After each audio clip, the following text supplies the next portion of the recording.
दामन की धरती हवा चाहिए, उनके दामन की धरती हवा चाहिए, उनके दामन तनातन तनातन होता ना। लेकिन मौलाई कायनात शेरे खुदा क्या कर रहे हैं? सूरज को देख रहे हैं जो पलट के आया था। पलटे हुए सूरज को देख रहे हैं। सूरज को देखा तो सूरज ने कहा, अली अब क्या देख रहे हो? पढ़ लो, पढ़ लो, तुम्हारे ही लिए तो मैं पलट के आया, अब पढ़ लो। तो मौलाए कायनात शेरे खुदा ने इरशाद फरमाया, ये सूरज तेरा गुरूर तोड़ना था। तूने कहा था ना कि मुझे आज तक कोई ना रोक सका, लेकिन अली ने रोक के बता दिया तुम्हें। अब तुम्हें अली रोकेगा। तू निकाला गया है, लौटाया गया है, पलटाया गया है अली की नमाज़े असर की अदायगी के लिए। अब तो तेरा डूबना अली के हाथ में है। चाहे मैं 10 घंटे की नमाज पढ़ लूं, चाहे 1 साल की नमाज पढ़ लूं, जब तक अली की नमाज न खत्म होगी तब तक अब तुम्हें गुरूब नहीं होना। तो अब बताओ मुझे, जब अली के इख्तियार का ये आलम है तो जिस मुस्तफा ने डूबे सूरज को निकाला, उस मुस्तफा के इख्तियार का आलम क्या होगा? आप जरा गौर करें, एक नमाज कज़ा हुई थी लेकिन कितनी बड़ी हिकमत हो गई इसमें। और अली के मानने वाले पूरी जिंदगी बेचारे, अगर अल्लाह तौफीक देता है तो 8 खाट और 300, बोलिए, डरते हैं कि कहीं पकड़े ना जाए। अरे मियाँ मुसलमान है, एक वक्त खाना नहीं खाओगे कुछ नहीं बिगड़ेगा। नमाज की पाबंदी कीजिए, मस्जिदों को आबाद कीजिए। बात समझ रहे हैं आप? ये काम तो सब ही है। खेती बाड़ी होता रहेगा, काम होता रहेगा। आप यही कहोगे फुर्सत नहीं मिलती है। जहां नमाज का वक्त हो जाए वहीं वजू करके सजदा रेत हो जाओ, नमाज अदा कर लो। वक्त मिले मस्जिद में चले जाओ, जमात में शरीक हो जाओ, लेकिन पाबंदी करो। और नुस्खा तो मैं पहले भी बता चुका हूं, आज भी बता दे रहा हूं। पढ़ेंगे नमाज। आप सोच रहे होंगे मौलाना फंसा रहा है मुझे।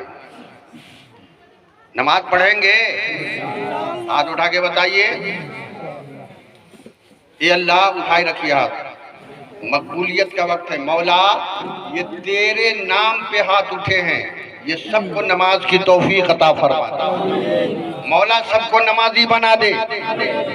ये परवरदिगार तू अपनी तौफीक अता फरमा दे। अब हाथ उठाइए, ये गिरा लीजिए। मोमिन का वादा वादा होता है। आप हमसे वादा नहीं किए हो, अपने रब से किए हो। आप अपने रब से वादा किए हो तो आपकी सहूलत के लिए एक नुस्खा बता दे रहा हूं। आज ही अभी से यहीं से आप नियत कर लो। हज़रत सूफी साहब क़िबला तशरीफ फरमा है, इनकी मौजूदगी में मैं कह रहा हूं, एक नुस्खा दे रहा हूं। मैं गारंटी देता हूं इसका। आजकल तो वारंटी और गारंटी का दौर चला ना, तो मैं नमाज की गारंटी देता हूं कि आप कभी नहीं छोड़ोगे। लेकिन ये नुस्खा आप इस्तेमाल करोगे तब। उसके अंदर ताकत इतनी है, पावर इतनी है कि आपको छोड़ने देगी नहीं। आप छोड़ने की कोशिश करोगे, वो नमाज पकड़ के ले आएगी। दे दो नुस्खा, ले लेंगे आप? कहिए इंशाअल्लाह। नुस्खा ये है कि आज से अभी से यहीं से आप नियत कर लो कि फजर के वक्त से मुसलसल 40 दिन तक की हमारी कोई नमाज कज़ा, बोलिए कितने दिन? एक ही चिल्ला तो मेहनत करना है मियाँ, सिर्फ 40 दिन। 1 महीना रोजा रखते हैं ना, बेड़ा पार लग जाता है कि नहीं लगता है? इसमें तो भूखा भी नहीं रहना है, प्यासा भी नहीं रहना, पेट भर के खाना भी है, नाश्ता भी है, चाय भी है, पान भी है, जरूरत की अमलियात की चीजें भी है जो जायज हैं। लेकिन कहने का मतलब ये है कि सच्ची नीयत कर लो, मौला मैं तेरी जात तेरी बारगाह से मैं तौफीक मांगता हूँ कि फजर के नमाज के बाद से 40 रोज तक कोई नमाज कदा ना हो। अगर एक नमाज भी आपने कदा कर दिया तो उसका कामयाब नहीं होगा। 40 रोज मुसलसल कैलेंडर में टिक लगाता कि हमारी कोई नमाज कदा ना होगी। 40 दिन अगर आपने ये कर लिया, ये नुस्खा इस्तेमाल कर लिया, वो नमाज के अंदर रब इतना पावर अता फरमा देगा कि अब आपकी कोई नमाज वो कदा करने देगा ही नहीं, कोई नमाज नमाजी छोड़ने देगा ही नहीं। रब की रहमत आवाज देगी, ए बंदे तुम मेरी बंदगी बचा लो, मैं तेरी जिंदगी बचा लूंगा। ये कर क्या तो मैं अर्ज ये करना चाहता हूं यहाँ कि तीसरी रात जो आने वाली है बहुत अहम रात है। गवर्नमेंट अगर ऐलान कर दे कि 6 महीने का राशन या 1 साल का राशन एक दिन में बटेगा, अब जिसको आना है वो ले जाओ। मैं समझता हूँ रात से जाके आप लाइन लगाओ।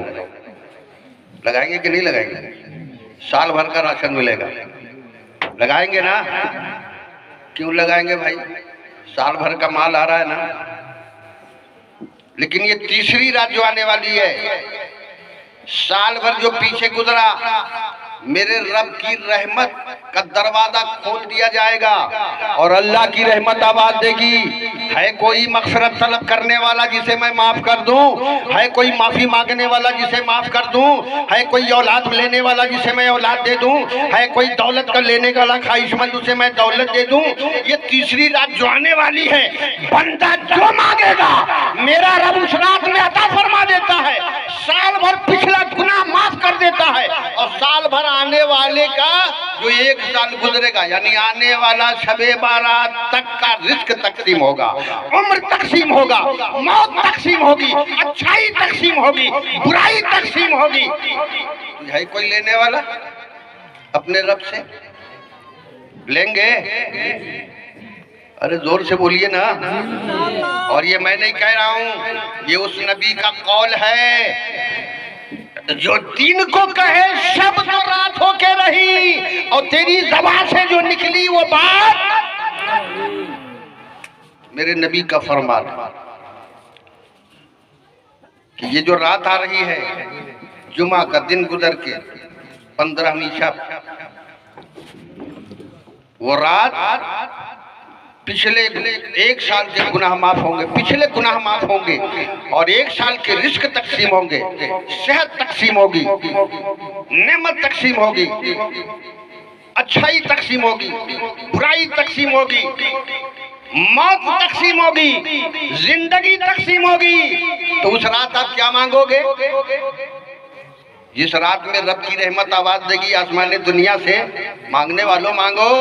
बल्कि डॉक्टर अकबाल की जबान में, हम तो माइल बकरम है कोई साइल ही नहीं, राह दिखलाएं किसे रहबरे मंजिल ही नहीं। कोई मांगने वाला नहीं, देने वाले के दस्ते कुदरत में कमी न होगी, लेने वाले का दामन तंग हो जाएगा। वो ऐसी बरकत वाली रात है। तो क्या मांगोगे आप? ए अल्लाह हमें ऐसी जिंदगी अता फरमा जिस जिंदगी में तेरी इबादत कर सकूं, तुझे राजी कर सकूं, इस्लाम की खिदमत कर सकूं। लेकिन लोग मांगता कि मौला हमें टाटा बना दे, बिरला बना दे, अंबानी बना दे, अडानी बना दे, फला दे दे, फला दे दे, ये दे दे, वो दे दे, ऐसा दे दे, वैसा दे दे। तो जैसी नीयत वैसी बरकत नहीं, बरकत। बहरहाल आपकी जबान है, ठीक है। तो अर्ज करना यह है कि ये जो आने वाली रात है, इस रात को हमें कद्र करनी है। और दूसरी बात, एक खास पैगाम देके, हालांकि 10 मिनट का टाइम मिला था, लेकिन कुछ जरूरी बातें नजर करनी थी। कि ये जो रात आ रही है उससे पहले, बल्कि अभी से अगर किसी से किसी को झगड़ा है, दुश्मनी है, अनबन है, टेंशन है या बात बंद है, तो उसके लिए पैगाम ये है, और उसके लिए क्या, सबके लिए, हमारे लिए भी है, एक दूसरे से माफी मांग लो। एक दूसरे से, ये रब को बड़ा पसंद है। एक दूसरे से भाई मुझे माफ कर देना। कोई जाने अनजाने, सहवन कदन, किसी तरह की कोई खता गलती हमारी जात से, हमारी बात से किसी तरह की कोई हुई, कोई ऐसी बात सरजद हो गई है जो आपको नागवार गुजरा है, तो खुदा और रसूल के वास्ते मुझे माफ कर देना। तो जानते हो अल्लाह के नबी ने फरमाया कि रब इतना खुश हो जाता है उस बंदे से कि 70 दरवाजे उसके लिए खोल देता है। और माफ करना भी ये बहुत अजीम बात है। माफी मांगना भी खुदा को पसंद है, माफ करना भी खुदा को पसंद है। तो हमें तो वो काम करना है जो खुदा को, जोर से, हमें तो वो काम करना है जो खुदा को, अब यही मेरा मौजू था, लेकिन मैं तमहीदी तौर पे बहुत दूर चला आया। मैं यही कह रहा था कि मेरा रब इरशाद फरमाता है, हजरत की ज़बानी आपने खिताब फरमाया, कुरान सच है और सच का ऐलान करता है, सच का पैगाम देता है, सच की तबलीग करता है। और ये कुरान आपने ये भी सुना कि ये रब का कलाम है, कलामे पाक है, खुदाए पाक का कलाम है। किसी मुल्ला का कुरान नहीं, ये अल्लाह का कुरान है। उसी कुरान में मेरा रब फरमाता है, वमा खलक़तुल जिन्ना वल इंसा इल्ला लियअबुदून, हमने इंसान और जिन्नात को सिर्फ इबादत के लिए पैदा किया है। तवज्जो है, गौर से सुन रहे हैं? नहीं, हमें ऐसा लगता है कि जगह आप सो रहे हैं तो फिर बात भी वहां तक नहीं पहुंच पाई। बोलिए हजरत, बोलिए। तो आंख खोल के रखिए, दिल खोल के रखिए, 10 मिनट कुछ ले लीजिए। अल्लाह क्या फरमाता है कि हमने इंसान और जिन्नात को किस लिए पैदा किया है? आधा मैं बोलूंगा, आधा आपको बोलना है और जोर से बोलना है। अल्लाह फरमाता है इंसान और जिन्नात को मैंने किस लिए पैदा किया है? इबादत के लिए। मैं बुलवाता इसलिए हूँ, हजरत की नकल मैं कर रहा हूँ और नकल ही में असल हो जाया करती है। बात समझ गए? बुलवाता इसलिए हूँ ताकि मुझे यकीन हो जाए कि आप सुन भी रहे और समझ भी रहे। बात समझ रहे आप? तो इंसान और जिन्नात को अल्लाह ने किस लिए पैदा किया? इबादत के लिए। और हम क्या कर रहे हैं? देखो, थोड़ा टाइम देंगे आप? हाँ, जोर से बोलिए। ये बात याद रखिएगा, अल्लाह ने इंसान और जिन्नात को किस लिए पैदा किया? इबादत के लिए। एक है इबादत और एक है जरूरत। एक है इबादत और एक है, ये दोनों याद रखिएगा, इबादत और जरूरत। पॉइंट की बात मैं कुछ बताना चाह रहा हूं। एक है इबादत और एक है जरूरत। जैसे ये क्या है? जोर से बोलिए। माइक। क्या जरूरत है इसकी? आवाज बढ़ाना। आवाज बढ़ाना है ना। और अगर ये आवाज न बढ़ाए, बोले ही ना, कुछ ना जाए, तो इसे हुक्का बना के रखेंगे सामने, फेंक देंगे। क्यों फेंक देंगे? तो हुक्का है, काम नहीं कर रहा। ये जरूरत है। आवाज बढ़ाने की, ये थोड़ा जोर से बोलिए, ये आवाज बढ़ाने की जरूरत है। क्या ये नहीं रहेगा तो मिलाद ना होगी? बोलिए। आप लोगों का यहाँ जमा होना मकसद क्या है? मिलाद। माइक क्या है? जरूरत। ये लाइट क्या है? जरूरत। ये स्टेज क्या है? जरूरत। ये शामियाना क्या है? अगर ये शामियाना ना हो तो मिलाद ना होगी, लाइट ना हो तो मिलाद ना होगी, माइक ना हो तो मिलाद ना होगी। तो ये सब है जरूरत, और जरूरत को हमने मकसद समझ लिया। हमने जो मिस्टेक की है, जो हमने गलती की है, वो ये है खाना। खाने के लिए हम पैदा नहीं हुए, मेरे रब ने खाने के लिए, खाने को हमारे लिए पैदा किया है। हम खाने के लिए पैदा नहीं हुए।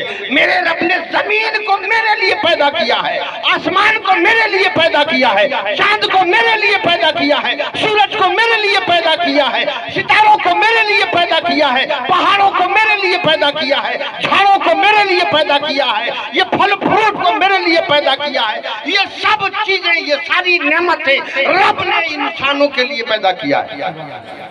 किसके लिए पैदा किया? क्यों? इंसान को ये जरूरत है।